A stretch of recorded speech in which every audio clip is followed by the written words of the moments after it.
la rencontre d'aujourd'hui, c'est penser la société, c'est les rencontres qu'on fait sur des sujets de société. Alors là, le fil rouge de la saison, c'était la jeunesse. Donc on a déjà, pour ceux qui étaient là la dernière fois, rencontré Vincent Cogbert, qui est un journaliste qui avait écrit un livre sur la génération des millennials. Le livre s'appelait Millennial Burnout.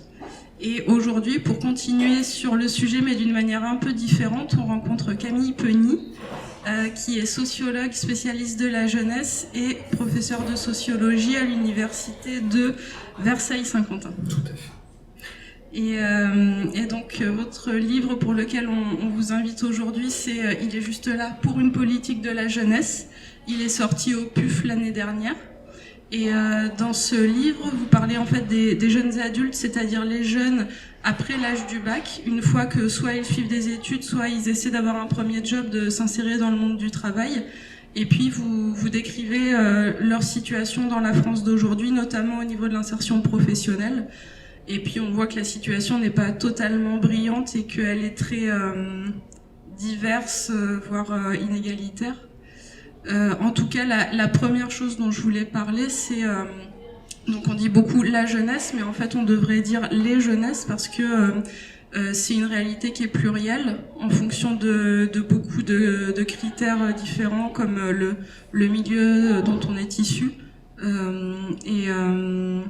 Et du coup, est-ce que vous pourriez nous parler justement un petit peu de la situation des jeunes dans toute leur diversité, toutes leurs inégalités en France aujourd'hui? Et puis ma deuxième question, ce serait, est-ce que d'après vous, il y a plus d'inégalités dans notre société aujourd'hui que par le passé? Bien, bonjour. Ce sont de vastes questions pour un samedi après-midi ensoleillé.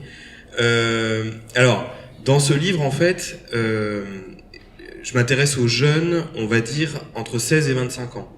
Pourquoi 16-25 ans? Parce que, en fait, l'âge de fin de scolarité obligatoire, c'est 16 ans en France. Et puis, pourquoi 25 ans? Parce que, en France, c'est à partir de 25 ans que les jeunes adultes deviennent pleinement citoyens. Parce que, par exemple, avant 25 ans, ils n'ont pas le droit aux prestations sociales dans les mêmes conditions que le reste de la population. Typiquement, le RSA, par exemple, qui est le filet de protection minimale, les jeunes de moins de 25 ans sont exclus du RSA, ou en tout cas ont des conditions tellement drastiques qu'en réalité, ils n'y accèdent pas. Et donc, quand on s'intéresse en fait à la jeunesse, on dit la jeunesse, effectivement, mais en réalité, on sait très bien que les jeunesses sont très diverses. Moi, j'essaye de montrer dans ce livre que l'âge n'est pas le principal clivage de la société française. C'est-à-dire que bien sûr, il y a des différences entre les générations qui ont aujourd'hui, qui sont nées pendant le baby-boom par exemple, et puis les jeunes d'aujourd'hui. Mais de la même manière que les jeunes du baby-boom qui aujourd'hui sont à la retraite ne constituent pas une génération homogène, eh bien les jeunes ne constituent pas une génération homogène. Pour vous donner juste un chiffre, par exemple, quand on dit la jeunesse ou les jeunes, on a l'impression qu'on voit les étudiants. On a une sorte de représentation de la jeunesse comme étant la jeunesse étudiante. Or, ce qui est assez impressionnant aujourd'hui dans les statistiques, c'est que quand on regarde les 18-25 ans en France, les étudiants, c'est même pas la moitié des 18-25 ans. C'est-à-dire que si on prend simplement les 18-25 ans, on a à peu près 55% des 18-25 ans qui sont déjà en emploi, ou au chômage, ou dans des formes d'inactivité. Et les étudiants, finalement, c'est jamais qu'une petite moitié des 18-25 ans. Donc ça fait déjà un premier clivage entre la jeunesse qui étudie et la jeunesse qui ne fait pas d'études.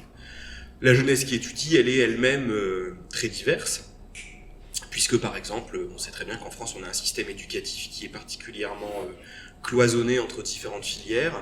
C'est pas la même chose de faire un BTS, de faire une licence à l'université, de faire une classe préparatoire, de faire une grande école. C'est pas les mêmes jeunes. Et par ailleurs, c'est pas les mêmes parcours derrière. Et puis la jeunesse étudiante, elle est toujours pas représentative de la jeunesse française. Alors évidemment, vous vous souvenez peut-être de Bourdieu et Passeron, les héritiers. Alors évidemment, les jeunes étudiants aujourd'hui, c'est pas uniquement des enfants d'héritiers, c'est plus des héritiers seulement.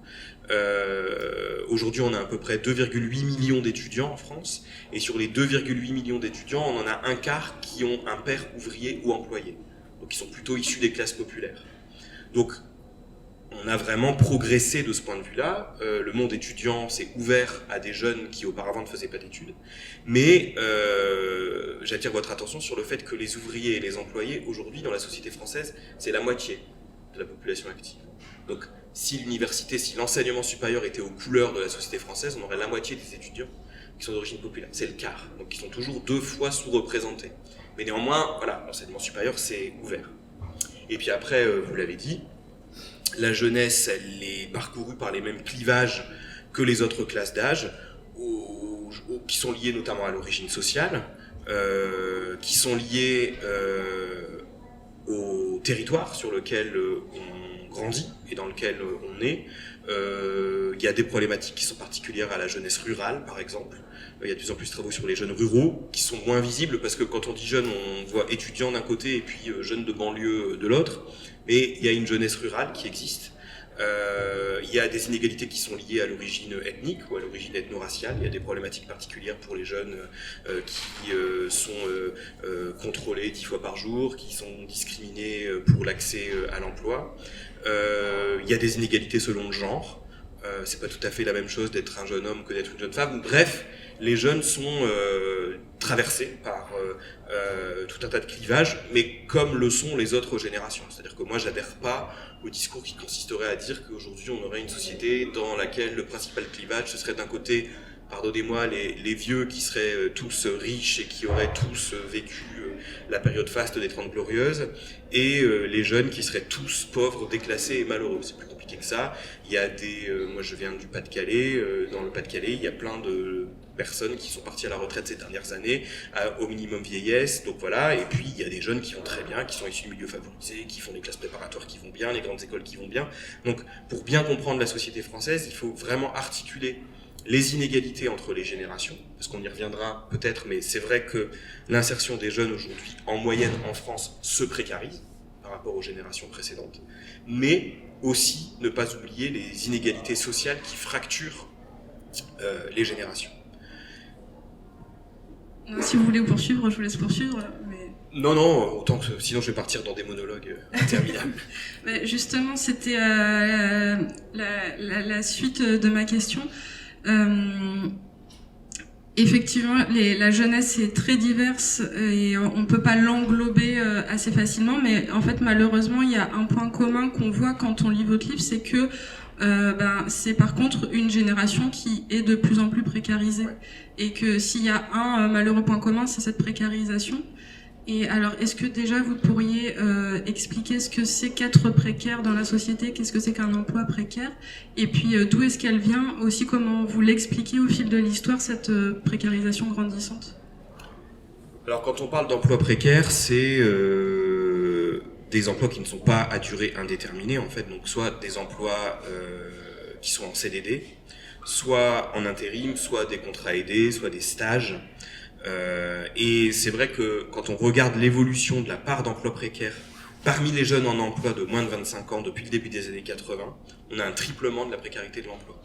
C'est-à-dire que parmi les 18-24 ans en emploi, au début des années 80, on a fait à peu près 15% d'emplois précaires, et aujourd'hui, parmi la même classe d'âge, on est à 55%. Donc, il y a vraiment l'idée que le marché du travail il se précarise par les jeunes.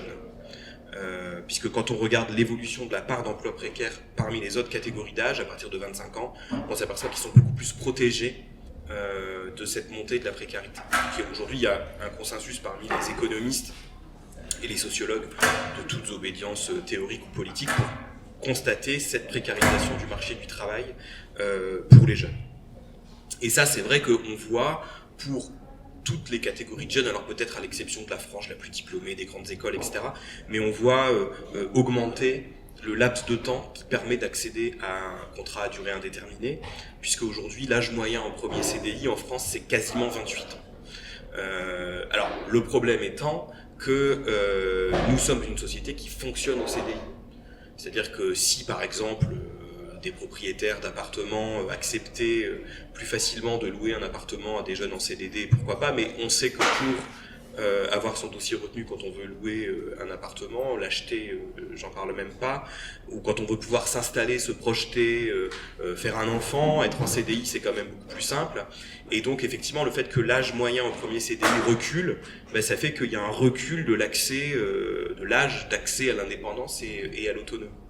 Et alors, il y a un grand débat aujourd'hui parmi les économistes et les sociologues qui est celui de l'effet cicatrice.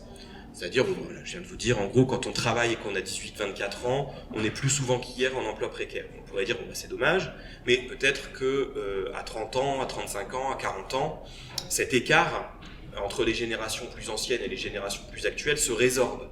Et peut-être que c'est uniquement un écart, malheureux certes, en début de carrière, mais qui ensuite est rattrapé. D'où le nom d'effet cicatrice, puisque si on démontre que cet écart n'est pas rattrapé, eh ben on peut considérer qu'en fait, les conditions qu'on connaît quand il s'agit de s'insérer sur le marché du travail, elles vous poursuivent tout au long de votre carrière. Et malheureusement, ce que je montre dans le livre, c'est que c'est plutôt le cas en France. C'est-à-dire que même à 40 ans, les gens qui sont nés au début des années 80, par exemple, qui sont les dernières générations pour lesquelles on a des chiffres, on voit qu'ils sont dans 10 à 15 points de pourcentage, 10 à 15% plus souvent en emploi précaire que les générations qui avaient 40 ans il y a 20 ou 30 ans, par exemple. Donc, c'est pour ça que je parle de marée montante de la précarité, ce qui veut dire que, y compris à 40 ans, on a encore 20 ou 25% de la génération née en 80, par exemple, qui est dans des formes précaires d'emploi, c'est-à-dire qui n'a toujours pas accès aux avantages que procure un emploi stable et à la capacité de se projeter dans l'avenir. Donc c'est vrai que, même si la jeunesse reste diverse, il y a aussi ce qui est paradoxal, ce qui est d'autant plus difficile peut-être pour les jeunes, c'est que nous sommes par ailleurs dans des sociétés qui vieillissent. Et donc aujourd'hui, les jeunes sont jeunes dans des sociétés qui vieillissent, ce qui par exemple n'est pas du tout le cas des premiers-nés du baby-boom, qui étaient jeunes dans une société qui rajeunissait, parce qu'ils étaient une génération nombreuse par définition. Aujourd'hui, la société française vieillit, et donc on a des jeunes qui sont de moins en moins nombreux, dont le poids démographique pèse moins, mais aussi le poids politique, par exemple, hein, parce qu'ils s'abstiennent davantage et ils sont moins nombreux que les plus âgés. Et on s'aperçoit, par exemple, qu'il y a des candidats ces dernières années qui ont été élus par uniquement les plus âgés. Enfin, il n'y a que chez les plus de 60 ans que les candidats sont majoritaires. Je crois que c'était le cas de Sarkozy, qui n'était majoritaire que chez les plus de 60 ans. Et c'est le cas d'Emmanuel Macron au premier tour, qui n'est devant que parmi les plus de 60 ans, par exemple. Donc il y a le poids démographique, le poids politique des jeunes qui est en diminution. Et par contre, et par ailleurs, d'un point de vue économique, les conditions dans lesquelles ils s'insèrent sur le marché du travail se dégradent. Et je me disais, il y a quand même une espèce de paradoxe pour moi, c'est que j'ai l'impression qu'on est dans une société qui est très jeuniste, où la jeunesse c'est beaucoup lié à la beauté, mais aussi à la créativité, à la vitalité, à la réactivité, enfin à plein de qualificatifs comme ça très positifs. Et pourtant, on a l'impression, en tout cas en vous lisant, que elle est négligée par les politiques publiques, qu'on n'y réfléchit pas vraiment à cette question des jeunes. Et c'est assez contradictoire, en fait. Ouais, alors ça, c'est le paradoxe qui est le point de départ du livre. Le livre, il est venu en fait pendant la période du Covid, parce que les journalistes n'arrêtaient pas de nous demander, à nous les sociologues, alors les jeunes, comment vivent-ils les choses, etc. Donc, mais sinon, plus fondamentalement, le point de départ du livre, c'est justement ce paradoxe. C'est-à-dire qu'aujourd'hui, vous ne trouverez pas un candidat ou une candidate à n'importe quelle élection qui ne veuille pas être le candidat de la jeunesse. C'est un passage obligé. En gros, vous êtes un homme politique ou une femme politique, vous voulez être élu, il faut être le candidat des classes moyennes et le candidat des jeunes. Et le point de départ, c'est ça, c'est de dire qu'à chaque fois, alors on pourrait parler des représentations de l'âge et de la valorisation des caractéristiques de la jeunesse, j'y reviens tout de suite après, mais plus fondamentalement, quand il s'agit de nous vendre une réforme politique, souvent la jeunesse est mobilisée comme argument. Je m'explique. On en est à la, énième réforme des retraites, par exemple, et à chaque fois, les gouvernements qui font ces réformes des retraites disent « on le fait pour les jeunes ». On le fait pour que les jeunes puissent avoir une retraite plus tard.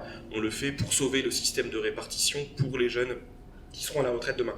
Pareil, quand il s'agit de faire des politiques d'austérité pour réduire la dette, l'argument c'est toujours « il faut faire des efforts parce qu'on ne peut pas léguer la dette à nos enfants, on ne peut pas... » Donc il y a une forme d'instrumentalisation de la jeunesse dans le discours politique, surtout quand il faut essayer de vendre des réformes un peu douloureuses. Mais moi, ce que je défends dans ce livre, c'est que par ailleurs, il n'y a pas de vraie politique de la jeunesse.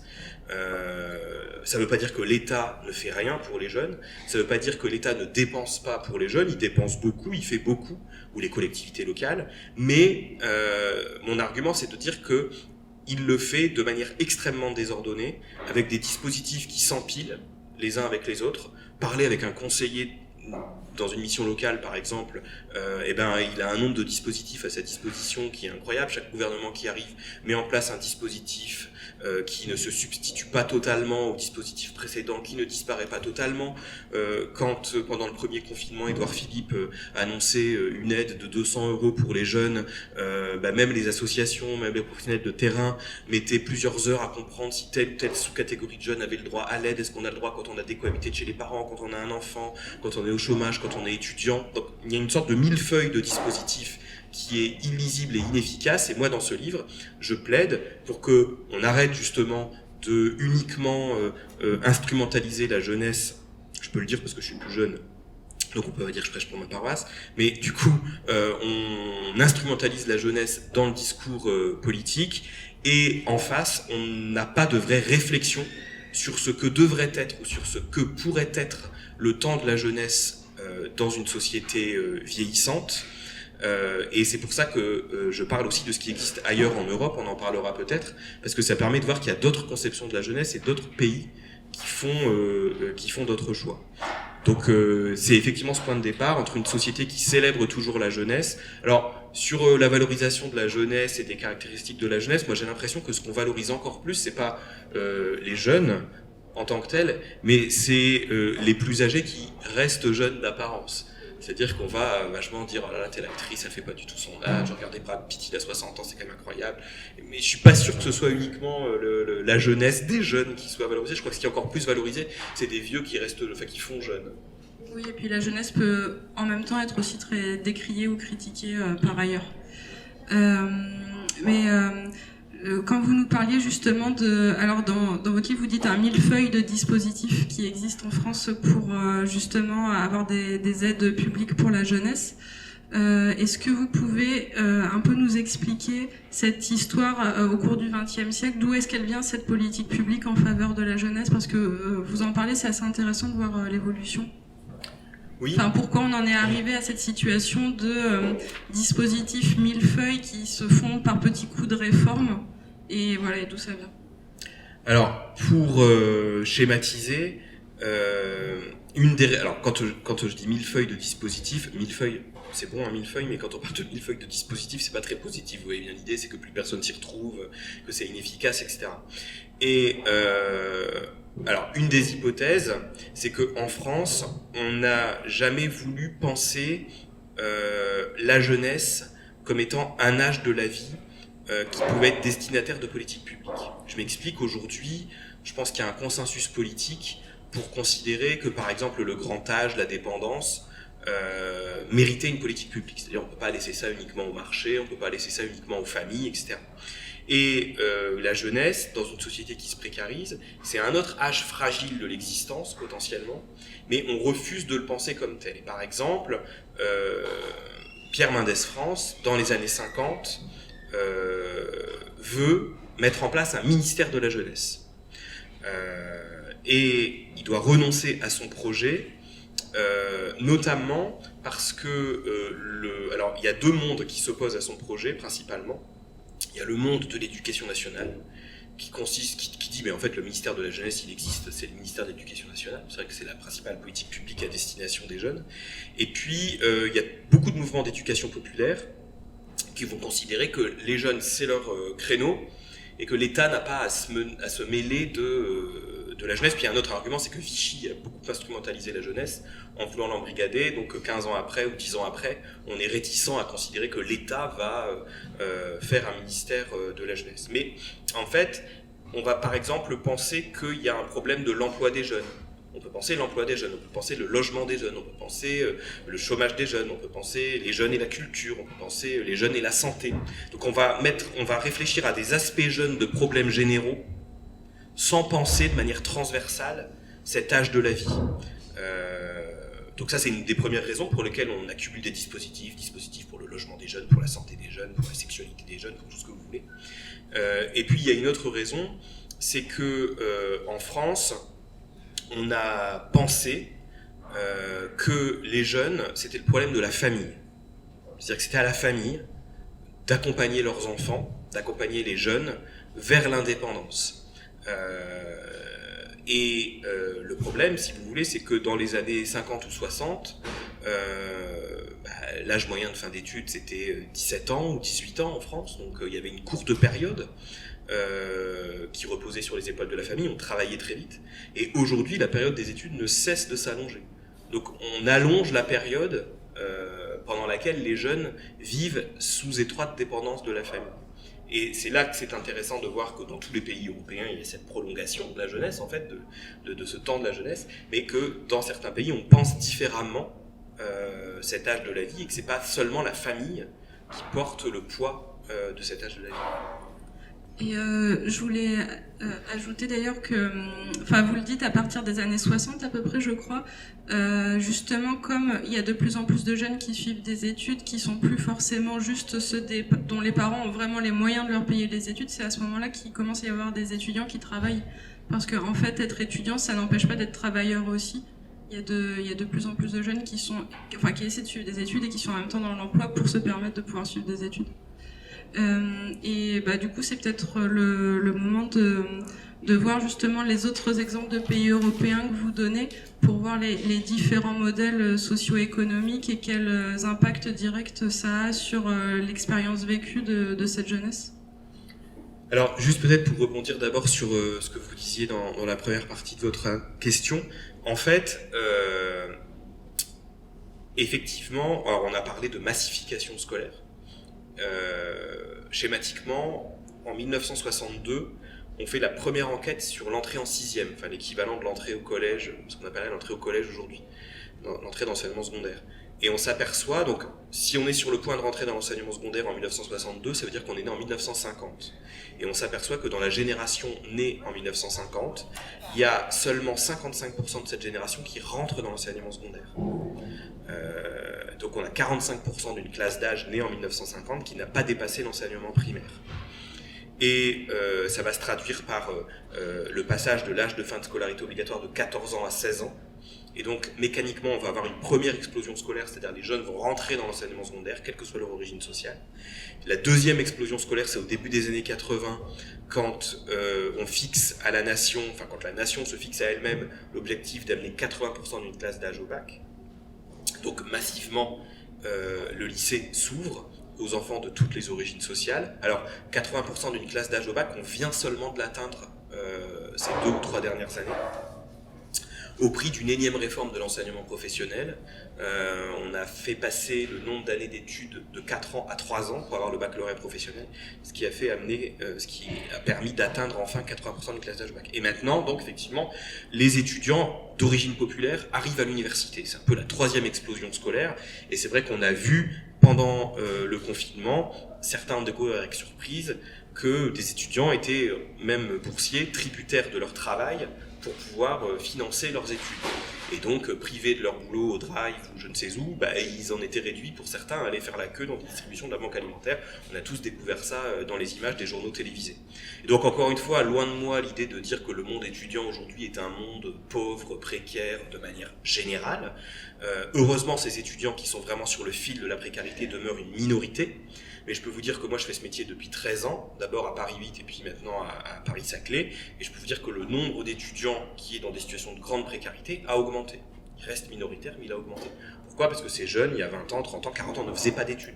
Aujourd'hui, on a les enfants de familles précaires qui arrivent dans l'enseignement supérieur et qui donc sont dans des conditions précaires. Du coup, je laisse de côté pour le moment ma question des autres modèles européens.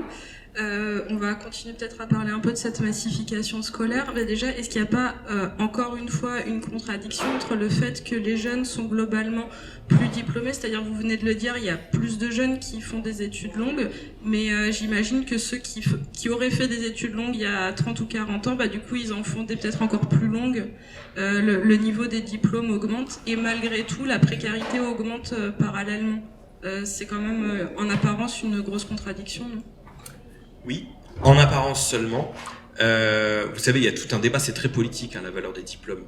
On va dire, par exemple, certains pensent que emmener tout le monde à l'université, ça n'a pas de sens, que de toute façon, il n'y a pas suffisamment de travail qualifié pour tout le monde et que donc ça sert à rien de faire entrevoir à tout le monde la possibilité de faire des études si on peut pas derrière leur proposer d'emploi à hauteur de leur qualification, etc. Il y en a qui disent par ailleurs que à mesure que les diplômes se diffusent, ils ne valent plus rien. Aujourd'hui, on va dire, on peut avec un master avoir des difficultés à trouver un emploi ou ne trouver qu'un emploi précaire, etc., etc. Donc il y a tout un débat très politique sur que valent les diplômes aujourd'hui et est-ce qu'on a bien fait d'augmenter le niveau de diplôme de la population. Moi, ma position là-dessus, elle est assez claire. C'est que, évidemment, on a bien fait d'augmenter le niveau de diplôme de la population, parce que dans une économie, alors pour deux raisons, d'abord au niveau collectif, c'est-à-dire que dans une économie qui est ouverte à la concurrence liée à la mondialisation, à tout ce que vous voulez, on a plutôt intérêt à investir, quand on est la France, dans les secteurs les plus qualifiés de l'économie, et pour ça on a besoin d'une population active qualifiée. Sauf si on ouvre des mines, et à ce moment-là, on peut peut-être arrêter à nouveau l'école à 14 ans, mais sinon, bon.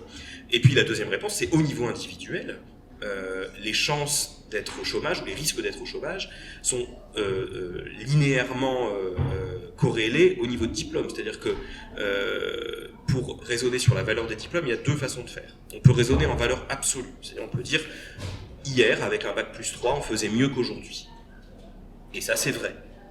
Mais, en même temps, aujourd'hui, avec un bac plus 3, on continue à faire beaucoup mieux qu'avec seulement le bac.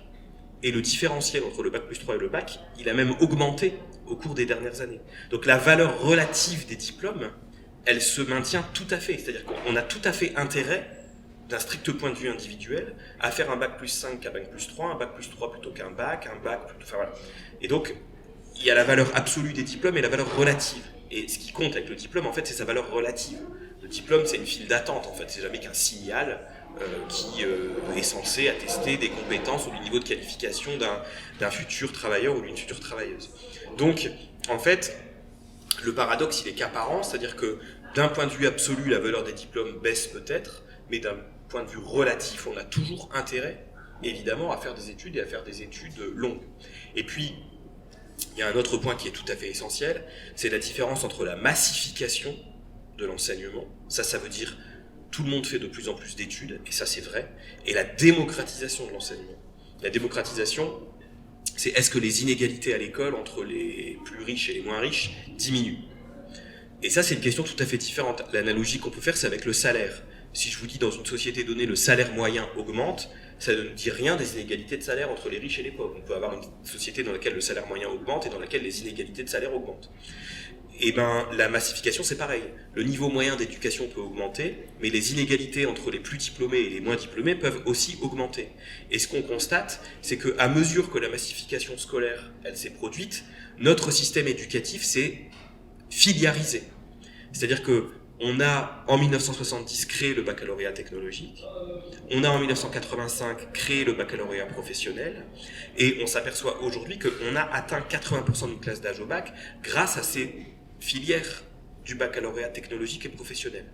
Ce qui est très impressionnant, je le montre souvent à mes étudiants de première année, c'est que aujourd'hui, parmi les jeunes qui ont 18 ans, aujourd'hui ou l'année dernière, pour les derniers chiffres qu'on a, au sein par exemple de la génération qui est née en 2004, eh bien, la proportion de bacheliers généraux, c'est 45%. C'est les chiffres du ministère de l'Éducation nationale. Donc quand on dit 80% au bac, c'est en comptant les bacs technologiques et les bacs professionnels. Mais si on prend le seul bac général qui est censé être la voie de prolongation vers l'enseignement supérieur, on est toujours à moins de 50% d'une classe d'âge. Et si vous prenez par exemple aujourd'hui les enfants d'ouvriers, le bac général c'est 20%. C'est-à-dire que chez les enfants d'ouvriers qui ont 18 ans aujourd'hui, on en a 80% qui n'auront pas le bac général. Et aujourd'hui, on raisonne vraiment, enfin, on est vraiment on a réussi à montrer que la massification ne s'est pas traduite par une démocratisation scolaire. C'est-à-dire qu'à mesure que le système s'est ouvert, eh ben, il s'est filiarisé et les enfants bien nés vont dans des filières sélectives, dans des filières plus prestigieuses, tandis que les filières moins sélectives vont accueillir la massification scolaire. Et donc, c'est pour ça que le monde de l'enseignement supérieur demeure un monde très hétérogène et très, très inégal, en fait. J'aurais deux questions sur ce sujet-là. C'est Déjà, j'ai l'impression que les études universitaires, c'est-à-dire les études plutôt théoriques, continuent à être encouragées, valorisées, alors que j'ai l'impression que ça a été beaucoup dévalué l'université, qu'il n'y a plus tellement de débouchés. Et parallèlement à ça, qu'il y a justement des filières plus professionnalisantes qui peuvent amener des débouchés, mais qui, elles, sont par contre très mal considérées et complètement invisibilisées, complètement oubliées, parce que si on dit le bac, personne va penser par exemple aux étudiants des bacs pro technologiques qui le passent pas à la même période de l'année, on pense pas à eux, on pense bac général inconsciemment. Est-ce que vous pourriez nous parler de ça? Oui, en fait, effectivement, au départ, la voie professionnelle, c'était une voie qui était censée accueillir des jeunes qui avaient fait, par exemple, un baccalauréat technologique ou un baccalauréat professionnel. Ce qu'on voit, par exemple, c'est que, vous savez, les sections de techniciens supérieurs qu'on appelait auparavant les BTS. Les BTS, en fait, ça a été créé dans l'enceinte des lycées c'était pas aussi mécanique que ça, mais ça allait de pair avec la création du baccalauréat technologique, c'est-à-dire qu'on faisait un baccalauréat technologique et ensuite, après le bac, éventuellement, on continuait pendant 2 ans dans le même lycée ou dans un autre lycée voisin en BTS. Et aujourd'hui, le BTS, c'est devenu une voie qui accueille quasiment exclusivement, enfin ça dépend des voies, mais qui accueille majoritairement, en tout cas, des bacheliers généraux qui fuient l'université et qui fuit l'université dans lequel, par exemple, il y a une mauvaise image, dans lequel le taux d'encadrement est moindre et on a l'impression qu'on va être laissé à soi-même, etc. Et paradoxalement, dans les premiers cycles à l'université, on accueille de plus en plus de bacheliers technologiques et de bacheliers professionnels. Ce qui n'est pas problématique en soi, sauf que le baccalauréat professionnel ne prépare pas à la poursuite d'études dans l'enseignement supérieur. Et donc, on a effectivement une forme de dévalorisation de l'université qui, par ailleurs, n'a pas lieu d'être, puisque quand on regarde les débouchés après une licence ou après un master à l'université, ils sont très bons. C'est les enquêtes du CEREC à Marseille, les enquêtes Génération qui montrent qu'après un master, même un master de sciences sociales, on trouve un emploi en CDI dans 80% des cas, 6 mois après à la fin de ses études, etc. Et il n'y a même pas tant de différence que ça entre un master de sciences dures et un master de philo ou un master de lettres, etc. Mais il y a effectivement un enseignement supérieur qui est très hiérarchique et un enseignement universitaire à qui on va demander de s'adapter à un nouveau public qui n'est pas armé pour faire des études universitaires, et on va demander par exemple à l'université de sans cesse se professionnaliser sans cesse, se professionnaliser, faire de moins en moins de cours théoriques. Donc vous faites une licence de physique ou de sociologie et vous faites quasiment plus de physique ou de sociologie en première année. C'est des compétences transversales, des cours de méthodologie, etc. L'idée étant qu'il faut de plus en plus professionnaliser. Ce qui est par ailleurs, selon moi, une erreur, parce que je pense que dans un marché du travail qui se précarise, la plus grande qualité, c'est d'avoir des compétences générales pour toujours rebondir. Donc professionnaliser très tôt des jeunes, pour moi, ça n'a pas vraiment de sens. Et puis un dernier point, c'est qu'on demande à l'université de se professionnaliser, mais on ne va jamais demander à une grande école de se professionnaliser.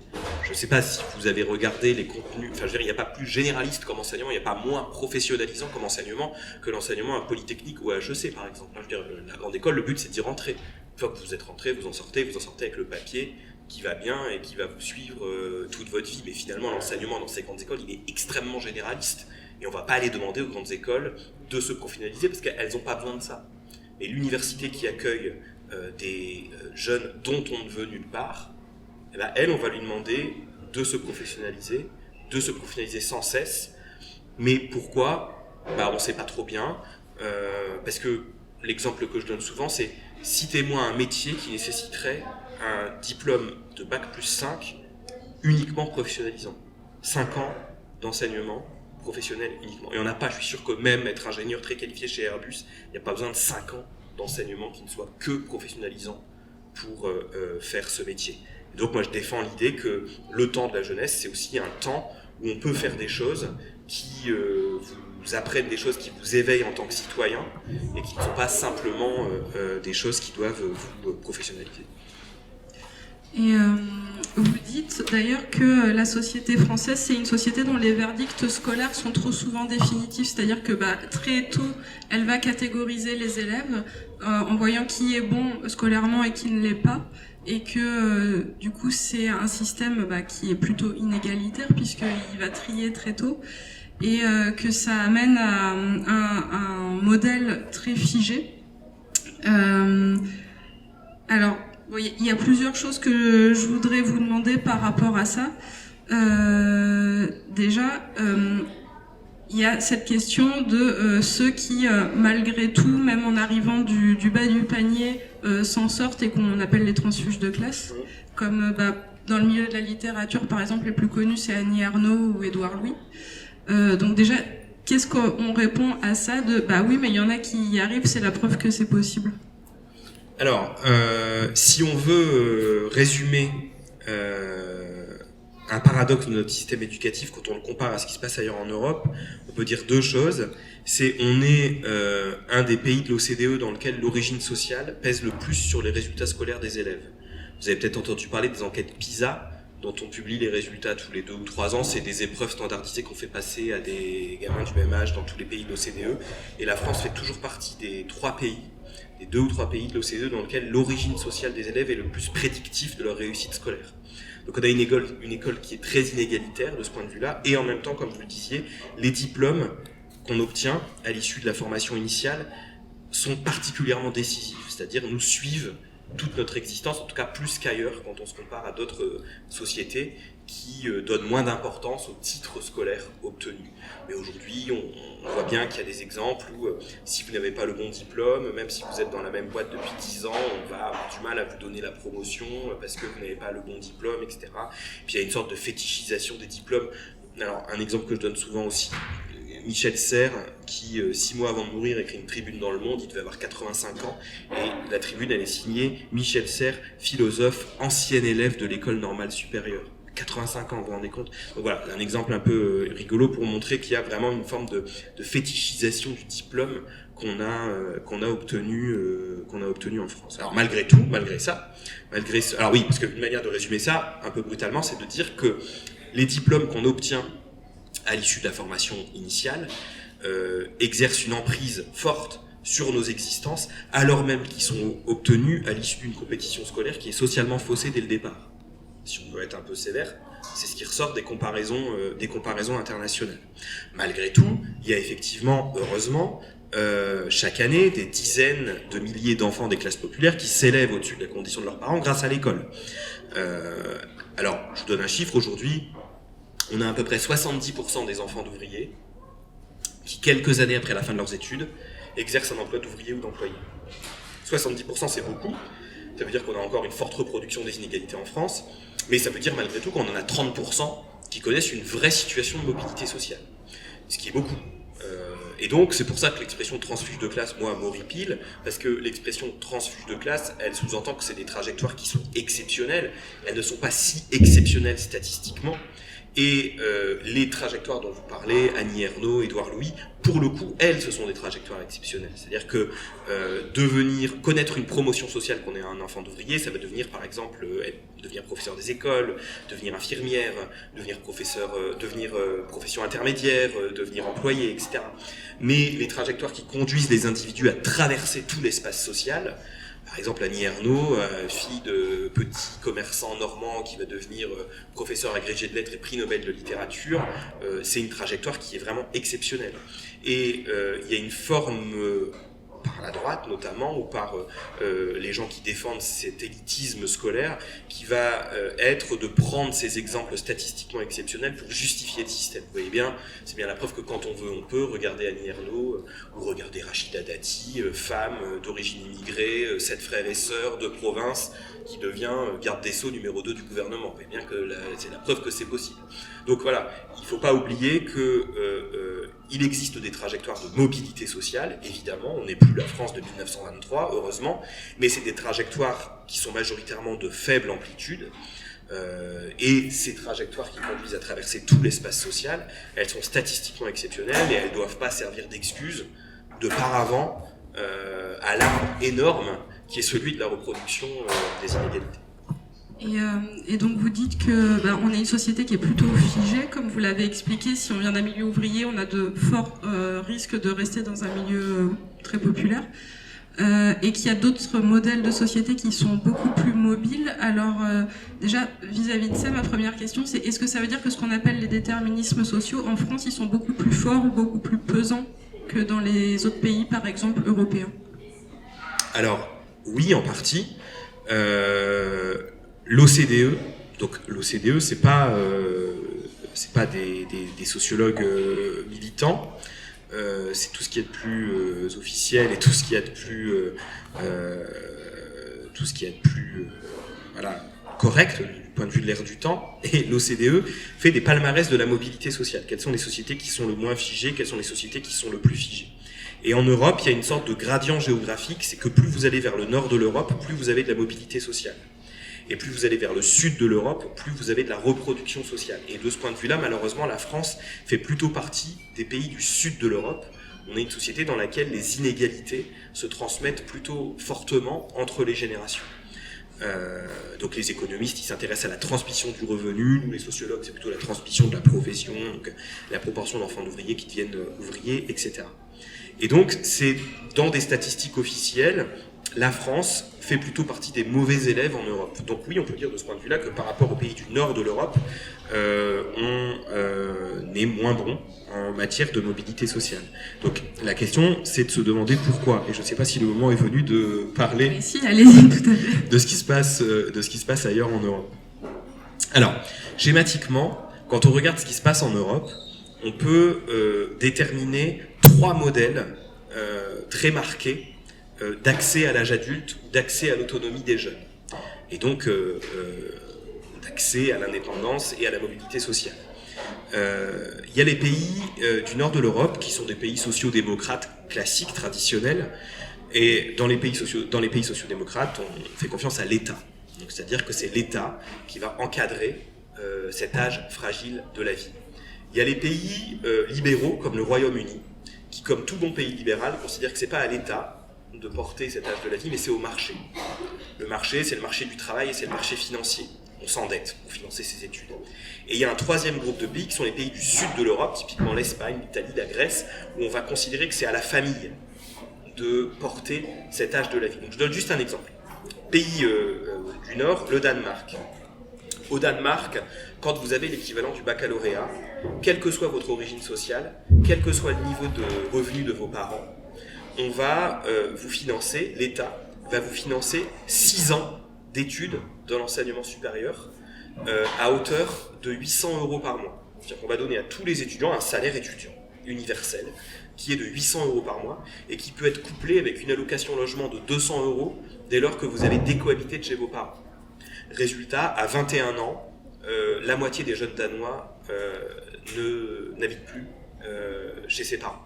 Et donc c'est un modèle de société très clair, c'est l'État qui va prendre en charge cet âge de la vie.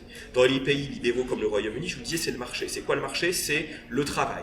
On devient indépendant, pas par une location que vous verse l'État, mais par le travail. Donc c'est le travail plus tôt qu'en France, c'est-à-dire on fait moins souvent des études dans l'enseignement supérieur. Et c'est le marché financier, c'est-à-dire que les études coûtent très cher, ça peut être 10 ou 15 000 livres sterling une année d'études, et donc on va prêter aux étudiants, quasiment sans demander de garantie parentale, c'est un pays libéral, on te prête de l'argent. C'est souvent ce qu'on appelle des prêts à remboursement contingent, c'est-à-dire que vous commencez à les rembourser quand votre revenu d'actif dépasse un certain seuil. Sauf que ce seuil est très bas, en gros c'est le salaire minimum, et donc ça donne des jeunes Britanniques qui, quand ils ne sont pas nés dans des milieux favorisés, sont obligés de se surendetter pour faire des études et commencent leur vie professionnelle déjà surendettés. Et puis c'est la bulle des emprunts étudiants, vous avez vu, il y en a une aux États-Unis, Biden a dû geler une partie des dettes, au Royaume-Uni ils ont une dette abyssale liée aux emprunts étudiants qui leur risque d'exploser à la figure d'un instant à l'autre. Bon bref, c'est pas un système parfait, mais loin de là, mais c'est un système clairement libéral. Dans les pays, et donc le résultat c'est le même, c'est que les jeunes Britanniques à 21 ans, la moitié ont décohabité de chez leurs parents. En Espagne, c'est la famille qui porte cet âge de la vie. L'âge médian de décohabitation, il n'est pas de 21 ans, il est de 28 ans. C'est-à-dire qu'à 28 ans, la moitié des jeunes Espagnols habitent encore chez ses parents. Devenir adulte, c'est prendre le temps, dans un marché du travail qui est encore plus précaire qu'en France, d'accumuler suffisamment de ressources en économisant les frais de logement parce qu'on reste chez les parents, jusqu'à être capable de louer son propre logement ou de l'acheter et souvent de s'installer en couple. Mais c'est la famille qui porte sur ses épaules ce coût de l'existence. En France, me direz-vous, c'est un modèle hybride. Il y a un peu de tout. Il y a un peu d'État, les bourses étudiantes, c'est de l'argent public, les allocations logement pour les étudiants, c'est de l'argent public, il ne s'agit pas de dire que l'État ne fait rien. Il y a un peu de marché, les jeunes Français empruntent de plus en plus souvent malheureusement pour financer leurs études, travaillent de plus en plus souvent pour financer leurs études, donc c'est du marché. Mais il y a surtout beaucoup de familles, mais une aide de la famille qui n'est pas assumée par la société. Et les jeunes Français, ils reçoivent d'une certaine manière une forme de message libéral, c'est-à-dire il faut être autonome, il faut se prendre en main. C'est ça qui est valorisé. Mais en même temps, ils sont obligés de vivre cet âge de la vie, cette période de la vie sous perfusion de la famille. Aujourd'hui, les bourses étudiantes ne suffisent pas à se payer un logement dans une ville étudiante dans lesquelles le nombre de logements dans les Crous est notoirement insuffisant. Donc vous pouvez avoir une bourse et en même temps avoir besoin de travailler et en même temps avoir besoin d'une aide des parents. Et ce qui est intéressant, c'est de faire le lien avec ce qu'on observe en matière de reproduction des inégalités. Et on peut comprendre que quand une société paye des études à hauteur de 800 € par mois à tous ces jeunes, eh bien, la reproduction des inégalités soit moins faible. Moins faible, la reproduction des inégalités et la mobilité sociale beaucoup plus forte. À l'inverse, quand on fait dépendre cet âge de la vie de l'épaisseur du portefeuille des parents, comme en France ou dans les pays du sud de l'Europe, ou du seul marché, eh bien, évidemment, on a une reproduction des inégalités qui est beaucoup plus forte. Donc c'est pour ça que c'est intéressant de voir ce qui se passe ailleurs en Europe. Et je termine juste sur un autre exemple. Je donne juste un exemple. En France, on va considérer qu'un jeune de 18 à 25 ans, on va le considérer comme l'enfant de ses parents. Vous en voulez la preuve ? Si vous avez des enfants étudiants qui ont plus de 18 ans, vous allez continuer à percevoir des allocations familiales pour lui. Et vous allez pouvoir continuer à bénéficier d'une demi-part fiscale pour lui. Donc c'est bien qu'on considère que ce jeune, qui peut avoir 19 ans, 20 ans, 21 ans, 22 ans, on considère avant tout que c'est l'enfant de ses parents. Et donc on aide ses parents. Au Danemark, ça n'existe pas, ça. 18 ans, fini les allocations familiales, fini la demi-part fiscale. Par contre, on verse la somme directement aux jeunes. Donc en fait, c'est une différence de philosophie. Parce qu'on pourrait dire, oui, mais faire ça en France, c'est totalement utopique, on n'aurait pas les moyens de faire ça, comment financer cette aide, oui, etc. C'est une question que j'allais poser, donc... je vais y répondre alors. Super. Parce que au Danemark, on n'aide pas les parents pour qu'ils aident leurs enfants, on aide les enfants directement. Et c'est lié à une conception de cet âge de la vie qui consiste à penser qu'à 18 ans, on est majeur politiquement, on a le droit de vote, et bien on est aussi majeur socialement. Et si on est aidé, c'est de manière universelle et non pas en nous renvoyant à nos origines sociales, au niveau de revenus de nos parents, à la feuille d'imposition de nos parents. On considère que c'est un âge fragile de l'existence et que l'État doit s'en mêler. Alors attention, c'est pas des philanthropes seulement au Danemark, c'est quelque chose qui est assumé par la gauche danoise, par la droite danoise, ce n'est jamais remis en cause à chaque alternance, parce que c'est une construction politique très forte autour de la théorie du capital humain, où on considère qu'on investit dans la force productive de demain au service de la compétitivité de l'économie nationale. Et on a chiffré que ça rapportait beaucoup plus que ça ne coûtait. En France, on pourrait se dire, mais attendez, dans le contexte budgétaire qu'on connaît, c'est impensable. On ne peut pas faire ça. Alors, on a chiffré ce que ça coûterait de mettre en place ça dans un premier temps, non pas 6 ans, mais 4, et non pas 800 € par mois, mais 500 € par mois. Ce qui serait déjà le niveau le plus élevé des bourses actuelles pour tout le monde, pendant 4 ans. Ce qui serait déjà une vraie transformation.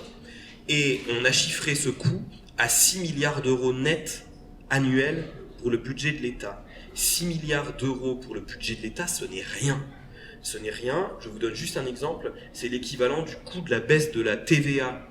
Quand je parle à mes étudiants, ils n'étaient même pas nés, donc ils ne savent pas, mais vous, heureusement, vous étiez nés. Vous vous rappelez, Sarkozy, il a baissé le taux de TVA dans la restauration de 20% à je ne sais pas combien.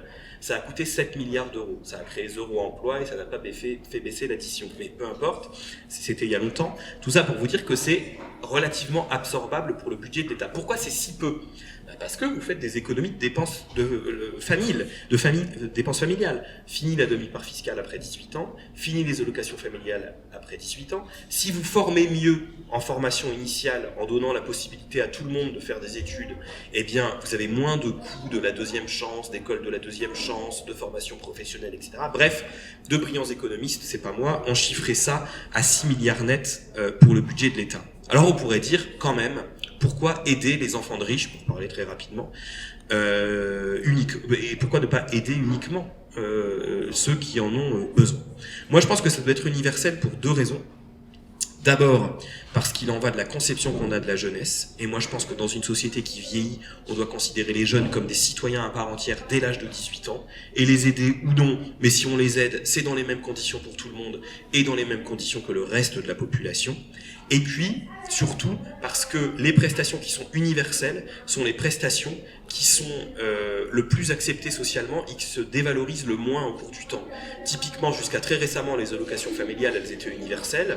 Les familles riches de Neuilly-sur-Seine n'avaient pas besoin des allocations familiales, pourtant elles n'ont jamais manifesté dans la rue pour demander leur suppression au motif que ça coûtait trop cher. Et donc, un exemple un peu trivial pour vous montrer que les prestations universelles sont plus acceptées socialement. Et j'ajoute que si on faisait une vraie réforme fiscale qui faisait que les familles des classes supérieures payaient vraiment plus d'impôts proportionnellement que les familles des classes moyennes et des classes populaires, alors elles financeraient davantage le dispositif et le fait que leurs enfants en bénéficient aussi, finalement, serait plus acceptable. Mais vraiment, je pense qu'il en va de la conception qu'on a du temps de la jeunesse. Après tout, un jeune issu d'un milieu favorisé a le droit de ne pas s'entendre avec ses parents et de ne pas devoir vivre cette période de la vie en quémandant des ressources. Voilà. Et est-ce qu'on pourrait pas se dire que quand même les enfants des parents les plus riches seront de toute façon aidés, ils n'auront pas juste, mettons 500 €, ils vont largement les aider et du coup ils seront quand même favorisés au bout du compte, ça changerait pas tant que ça la situation. Ah, mais ma proposition, elle n'est pas révolutionnaire, hein. Enfin, c'est une proposition qui est partagée par des institutions tout à fait officielles comme le Conseil économique, social et environnemental. C'est sûr que c'est la différence, si vous voulez, entre réduction des inégalités et protection pour tous. C'est le fait que c'est le prix à payer pour que tout le monde soit protégé à minima. Et effectivement, les 500 €, ce sera une goutte d'eau pour les enfants des familles bien nées, et peut-être que ça leur paiera leurs vacances ou leur week-end à Marrakech. Mais c'est le prix à payer pour que la société accepte que ceux qui en ont vraiment besoin bénéficient de ça. Mais c'est un vrai débat politique, hein. Est-ce qu'on continue à faire des choses sous conditions de ressources, ou est-ce qu'on fait des choses qui sont universelles ? Moi, je pense que ça doit être universel, parce que l'impératif le plus important, c'est un impératif de protection de tous. Et in fine, ça permet quand même de réduire les inégalités. On le voit bien dans les pays du Nord. Mais je dis ça parce que, par exemple, on pourrait dire que la retraite, quand on a mis en place la retraite, ça réduit pas les inégalités. Non, c'est le sociologue Robert Castel qui a bien expliqué ça. T'as un petit salaire toute ta vie, t'as une petite retraite. T'as un gros salaire toute ta vie et t'as un héritier, tu seras bien plus riche à la retraite, t'auras une grosse retraite et tu pourras jouir de ta rente par ailleurs. Mais l'avantage de la retraite universelle, c'est que tout le monde avait une retraite et que finalement, en termes de sécurité, le petit retraité, il pouvait rivaliser avec le rentier, c'est-à-dire qu'il était sûr d'avoir un toit sur sa tête à la fin de son existence. Et donc c'est pour ça que moi je pense que l'impératif, c'est celui de protection de tous, quand bien même le prix à payer serait de donner une somme à quelques rares jeunes. Quelque chose qui m'a beaucoup énervé. Vous avez entendu le débat sur le repas au Crous à 1 €, par exemple. Ils ont refusé ça à l'Assemblée nationale. L'argument de la Macronie, c'était de dire quand même, on va pas faire des repas à 1 € pour les enfants de Bernard Arnault. Mais les enfants de Bernard Arnault, ils font des MBA aux États-Unis, ils vont pas à l'université, ils vont pas manger dans les Crous. Donc si l'argument c'est de dire on va pas aider les enfants de milliardaires, donc on aide personne, je trouve que c'est vraiment un argument qui est de mauvaise foi. Et donc on l'a bien compris, vous, ce que vous prenez, c'est une vision presque philosophique de la jeunesse et une vision qui soit sur le long terme.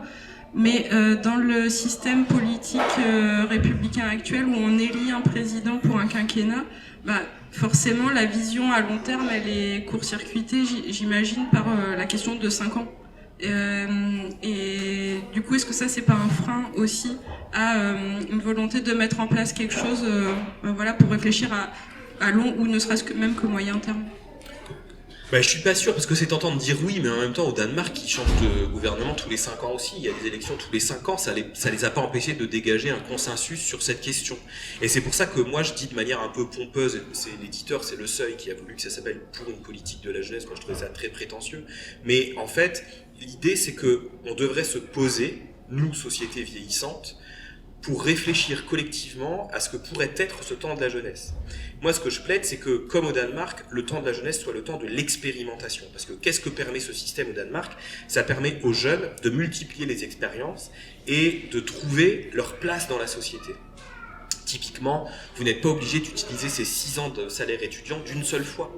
Vous pouvez aller 2 ans à l'université, puis vous dire, finalement, l'université c'est chiant, c'est trop théorique, et puis on s'habitue à l'argent, donc 800 €, c'est pas tant que ça, je veux aller travailler pour gagner plus. Je vais travailler, puis je m'aperçois au bout de 18 mois que moi, je suis pas le roi du pétrole non plus avec mon bac plus 2 au Danemark, et puis finalement c'était quand même bien aussi d'aller apprendre des trucs à la fac, je retourne à la fac. Très bien, j'ai utilisé 24 mois, il m'en reste 48, donc je reprends mon droit à la formation. Donc ça assouplit ce temps de la jeunesse, et quand on interroge les jeunes Danois dans les enquêtes, pour eux, on est jeune jusqu'à très tard. À 25 ans, on est jeune, à 30 ans, on est jeune, à 35 ans, on est jeune. Ce qui clôture vraiment pour eux le temps de la jeunesse, c'est souvent le fait d'avoir un enfant. C'est le moment où on devient responsable de quelqu'un, mais voilà, on prend le temps d'être jeune. Et donc moi je plaide pour qu'en France, on adopte aussi cette façon de penser les choses. Vous savez, aujourd'hui, on n'arrête pas de nous dire « Écoutez, vous n'allez pas pleurnicher pour travailler jusqu'à 64 ans. L'espérance de vie augmente. On va tous vivre jusqu'à 90, 95 ans. » Donc si ça c'est vrai, il n'y a pas de raison pour qu'on se dépêche de clôturer la jeunesse à 22, 23, 24 ans.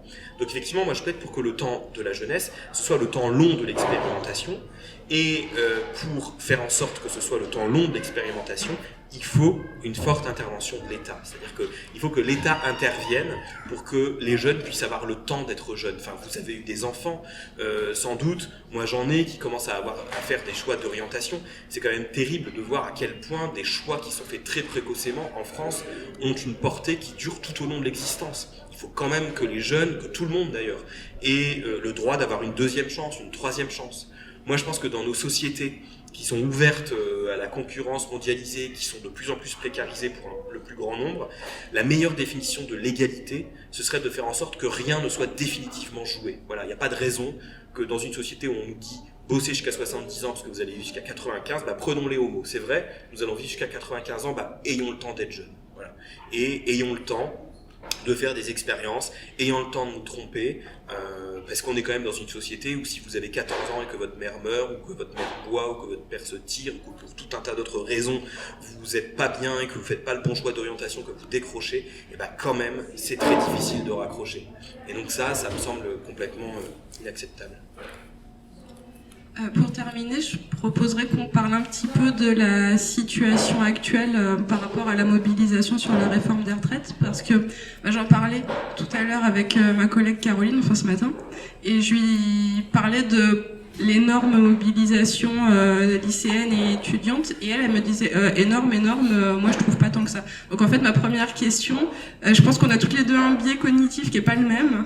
On regarde peut-être pas les mêmes médias ou je sais pas. En tout cas, ma question c'est déjà, est-ce que d'après vous, cette mobilisation étudiante autour de la réforme des retraites, est-ce qu'elle est conséquente? Qu'est-ce que ça représente? C'est compliqué d'analyser la chose qui se passe.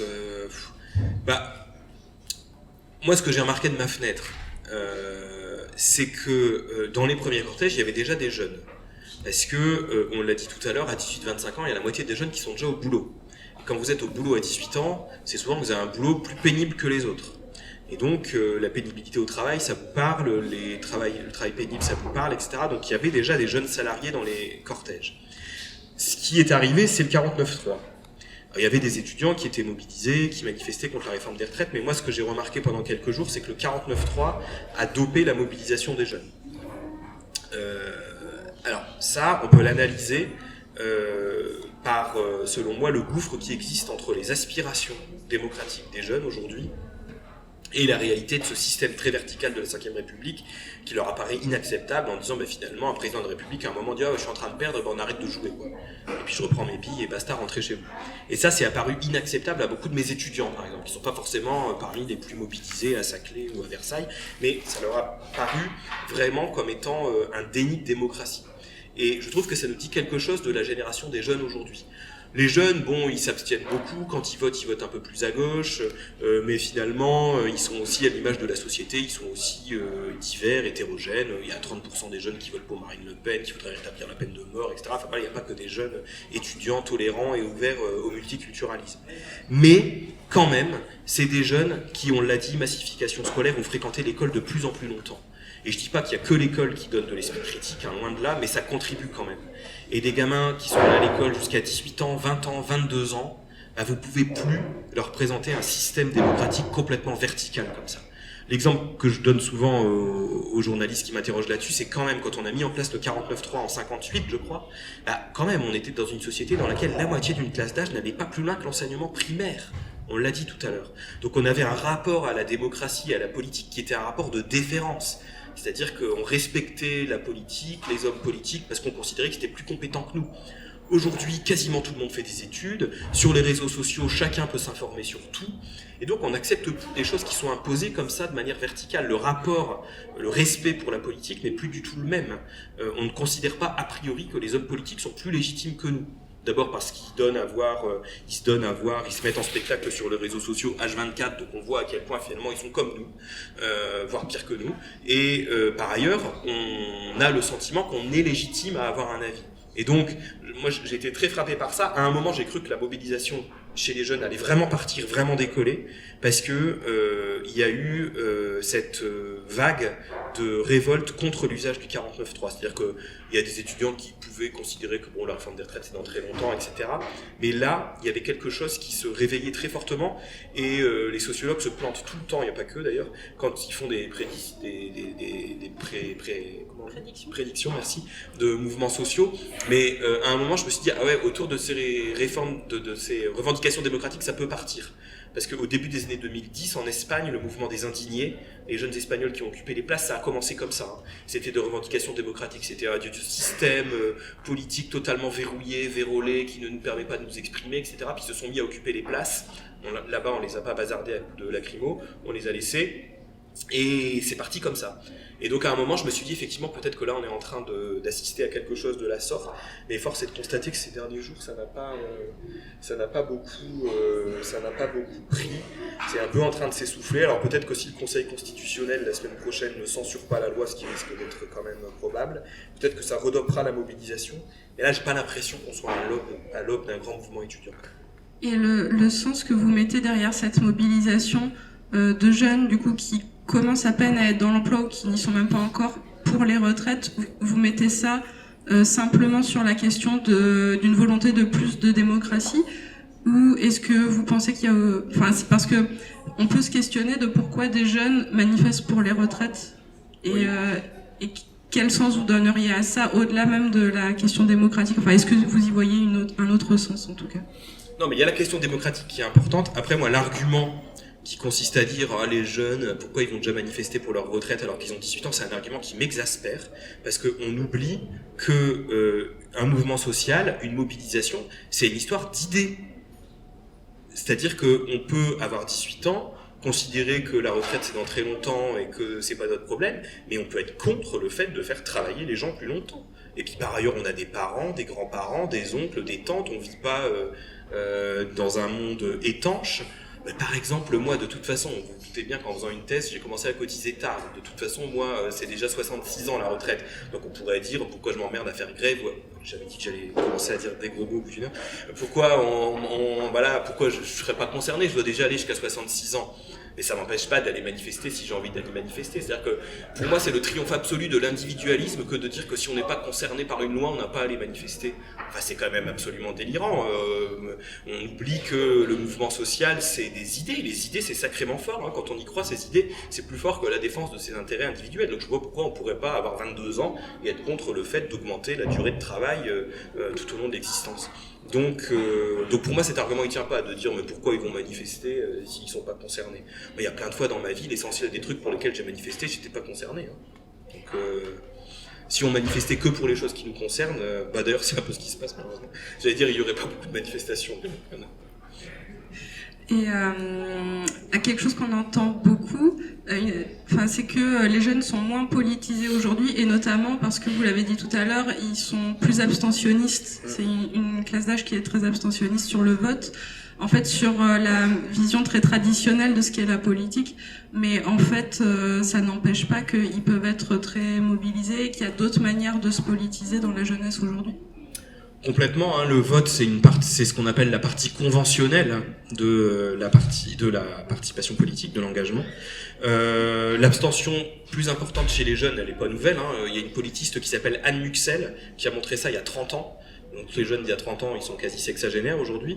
Elle appelle ça le moratoire politique. C'est-à-dire que le début, c'est un moment où on prend un peu de recul comme ça pour se faire son avis, pour rentrer dans la vie de citoyen. Et puis, vous l'avez dit, il y a de plus en plus de façons non conventionnelles de faire de la politique, sur les réseaux sociaux, la manifestation, le boycott de produits, etc. Et puis, par ailleurs, il y a aussi des jeunes qui s'abstiennent, mais qui s'abstiennent alors qu'ils sont très engagés politiquement. C'est-à-dire que l'abstention chez les jeunes, c'est une abstention qui ne vient pas de personnes qui seraient totalement déconnectées de la politique, qui s'intéresseraient pas à la politique. On peut aussi s'abstenir aujourd'hui parce qu'on est totalement insatisfait de l'offre politique.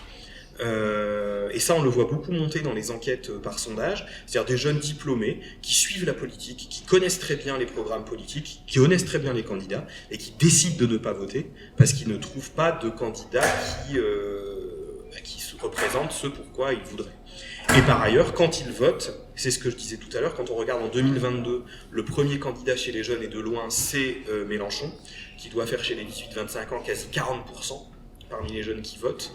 Ensuite, c'est Marine Le Pen, qui fait pas loin de 30%, et Macron arrive très loin derrière. Donc, de fait, quand les jeunes votent, ils votent plus à gauche que le reste de la population. Alors après, il faudra voir si c'est un effet de génération, c'est-à-dire est-ce qu'ils seront toujours plus à gauche que les générations précédentes quand ils seront quinquagénaires ou sexagénaires, ça on n'en sait rien. Ou est-ce que c'est un effet d'âge, c'est-à-dire est-ce qu'on est tous plus à gauche quand on est jeune et qu'ensuite on devient plus à droite.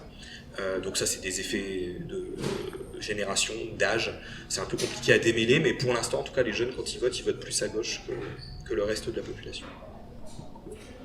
Camille Penny, merci beaucoup. Est-ce qu'il y en a parmi vous qui ont des questions à poser?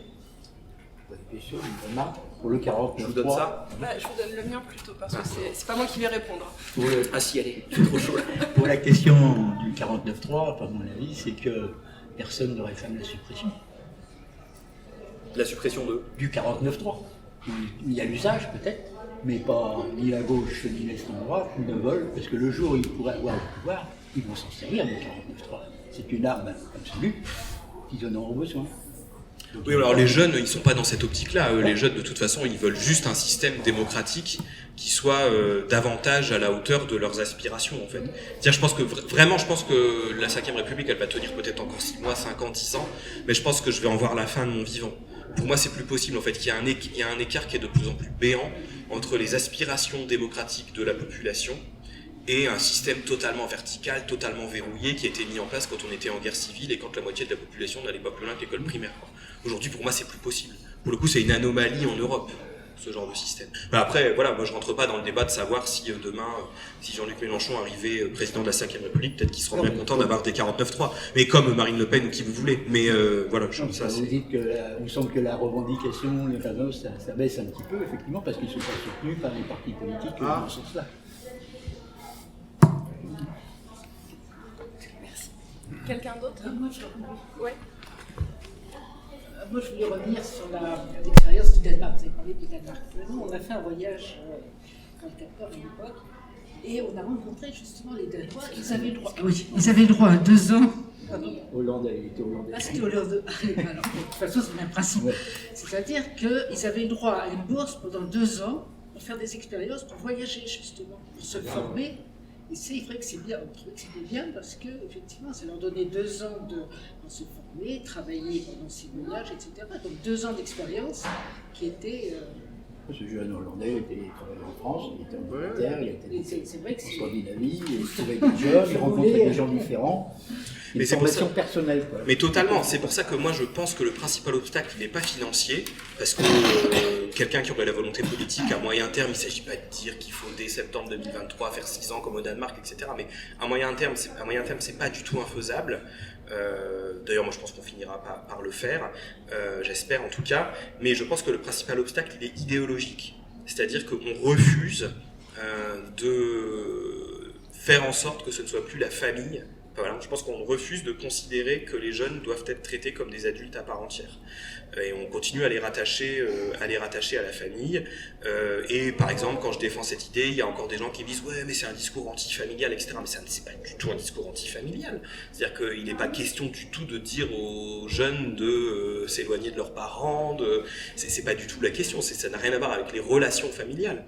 C'est qu'est-ce qui permet de trouver sa place dans la société. Et quand je dis que le principal obstacle est idéologique, je vous donne un micro-exemple de ce truc.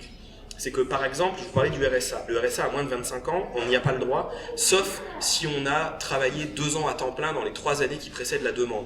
Vous imaginez bien que quand vous êtes sans ressources à 22 ans et que vous en êtes à avoir besoin du RSA, c'est rarement parce que vous avez été 2 ans en CDI les 2 années précédentes. Donc dans les faits, les jeunes de moins de 25 ans n'ont pas le droit au RSA. Vous vous rendez compte du truc, c'est-à-dire qu'on a mis une barrière d'âge. C'est comme si on avait dit le RSA c'est pour les hommes, les femmes auraient hurlé et on aurait fini par dire ok, on le fait pour les femmes, mais à condition qu'elles aient travaillé 2 ans dans les 3 années qui précèdent la demande.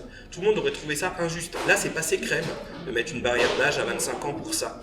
Et quand le RSA a été mis en place par Martin Hirsch sous Nicolas Sarkozy, il a justifié le fait de ne pas donner le RSA aux moins de 25 ans en disant on va quand même pas donner comme premier signal aux jeunes qu'on les assiste. François Hollande bat Nicolas Sarkozy. Il est élu à l'Élysée. Un jour, il convoque 3 sociologues qui travaillent sur la jeunesse à l'Élysée. On y va. Il nous dit à la fin de l'entretien, c'est quoi la mesure d'urgence qu'il faudrait faire pour les jeunes. On dit, la mesure d'urgence qui coûterait pas si cher que ça, c'est le RSA dans les mêmes conditions. Le type, il est président socialiste. Il dit, ah non, on peut pas donner comme premier signal le fait qu'on assiste les jeunes. Bon. Il est battu, il ne se représente pas. Emmanuel Macron, qui est censé être ni de gauche ni de droite, donc un peu d'ailleurs, est élu. Qu'est-ce qu'il dit à nouveau ? Après le Covid, quand on voit la précarité des jeunes, il dit « Ah non, on ne va pas étendre le RSA parce que on ne va pas donner comme premier signal. » Donc il y a une sorte de consensus comme ça que de traiter les jeunes comme le reste de la population, du point de vue de la protection sociale, ce serait de les assister. Et c'est pour ça que je pense que le principal verrou, il est idéologique, il n'est pas financier.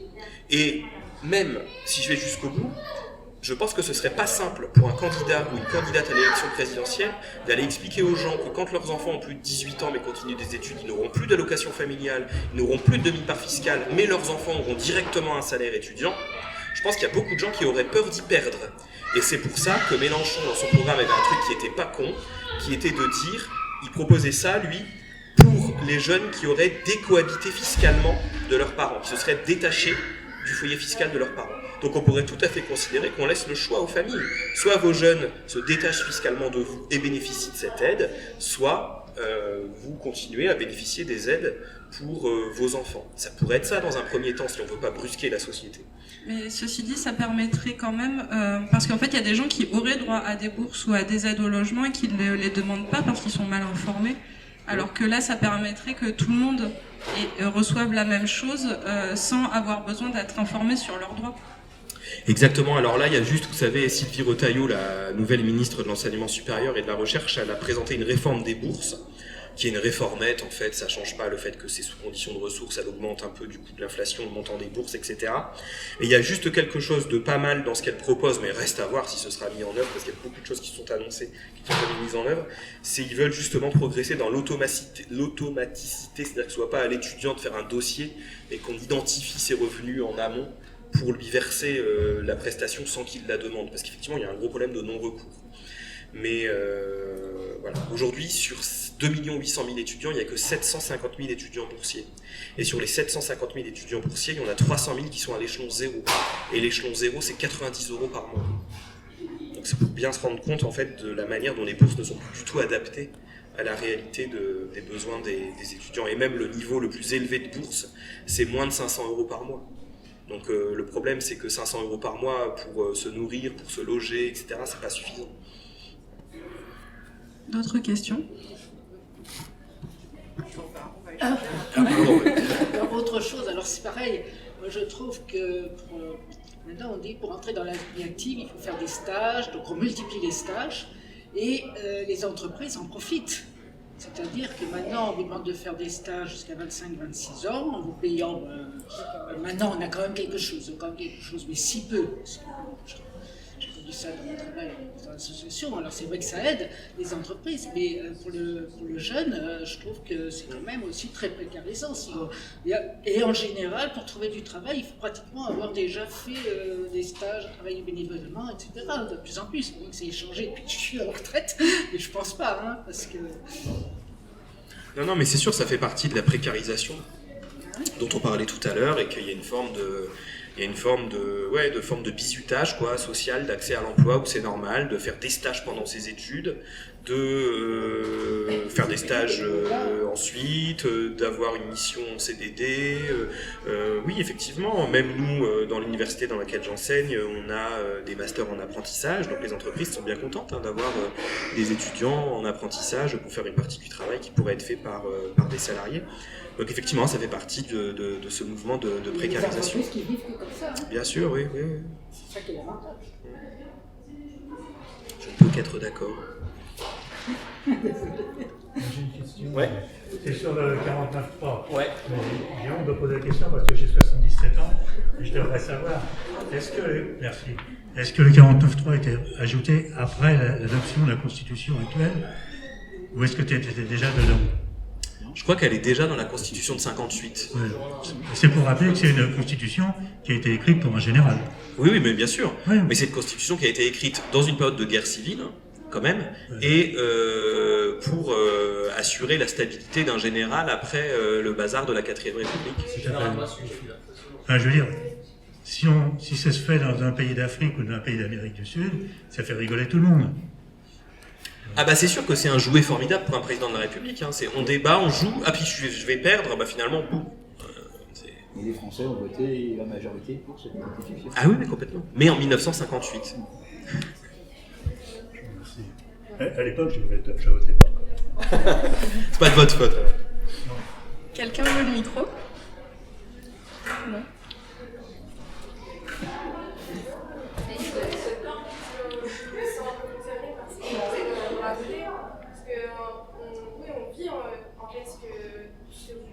Par exemple, par rapport au fait que vous disiez que les jeunes, nous, on n'est pas politisés. En fait, nous, on est politisés. Je parlais avec mon ami, nous, on se sent intéressés par la politique, mais on se mobilise juste différemment parce qu'on a juste une approche vis-à-vis de la mobilisation, de la participation électorale conventionnelle. Donc le vote, on a juste une approche par rapport à ce vote qui est différente des générations précédentes. Donc nous, on se mobilise différemment. Donc, par exemple, par rapport au fait qu'on se mobilise via les manifestations ou sur les réseaux sociaux, parce que nous, on a une approche par rapport au vote des générations précédentes. Le droit de vote a été accordé très tard. Par exemple, je parle dans mon cas par rapport aux femmes, il a été attribué très tard. Donc c'est sûr que des femmes dans les années 70 qui venaient seulement d'avoir, on va dire, le droit de vote, elles allaient plus facilement se tourner vers cette forme de participation électorale, alors que nous, comme vous venez de le dire, on a du mal un petit peu à se positionner dans le champ politique parce qu'on n'a pas les mêmes idées que certains partis et chaque parti a des idées différentes et il y a peut-être aussi des partis qui ont des idées vers lesquelles on se tourne et d'autres partis qui ont aussi des idées vers lesquelles on se tourne. Donc, en soi, on est un petit peu perdu entre les différents partis. Donc, peut-être que le fait de voter, c'est pas pour nous la meilleure des solutions pour imposer notre avis dans la société. Et du coup, c'est pour ça que moi je pense que le vote blanc, il devrait être comptabilisé aussi parce qu'il y en a beaucoup qui se déplacent et surtout les jeunes souvent se déplacent dans le vote blanc. Et le fait de montrer que ce vote blanc est comptabilisé, ça pourrait faire avancer les choses et peut-être essayer d'avoir une nouvelle vision de la participation politique des jeunes. Ah oui, non, mais je suis tout à fait d'accord. C'est-à-dire que moi, je suis plus jeune, mais en tant que citoyen, je milite fortement pour la prise en compte du vote blanc. C'est-à-dire que ça accélérerait, je pense, la prise de conscience collective et de nos politiques si on disait, par exemple, tel candidat élu président de la République, en réalité, est élu par je dis n'importe quoi, mais par 24% des gens, quoi. Et effectivement, il y a pas mal d'enquêtes qui montrent que si le vote blanc était pris en compte, il y aurait plus de participation, en fait, paradoxalement. C'est sûr. Surtout que y a un adage où on dit souvent qu'au premier tour on choisit et au second on élimine. Donc c'est pour montrer justement qu'en soi on ne vote pas pour un parti politique ou un candidat en spécialité, enfin en particulier, on vote plus pour faire barrage à un autre candidat. On voit très bien dans les 2 dernières élections présidentielles où on a eu une candidate du Front National, du Rassemblement National maintenant, et un candidat du parti centriste, on va dire. Et en soi, la plupart des gens, quand ils ont voté au second tour, c'était seulement pour faire barrage, on va dire, à la montée de l'extrême droite dans le paysage politique français. Mais moi, ce que j'aurais envie d'ajouter, c'est que même si on comptabilisait les votes blancs, comme n'importe quel bulletin de vote, j'ai l'impression qu'on pourrait pas totalement analyser pourquoi telle personne a voté blanc. Parce que de la même manière qu'au second tour, il y a des votes qui ont été faits pour faire barrage, mais en fait c'est quand même un vote pour dans l'urne. Et je pense qu'il y aurait des votes blancs qui voudraient exprimer des tonnes d'opinions ou de réalités différentes, et que le problème, entre guillemets, c'est qu'on ne saurait pas comment exactement, quel sens donner à ça.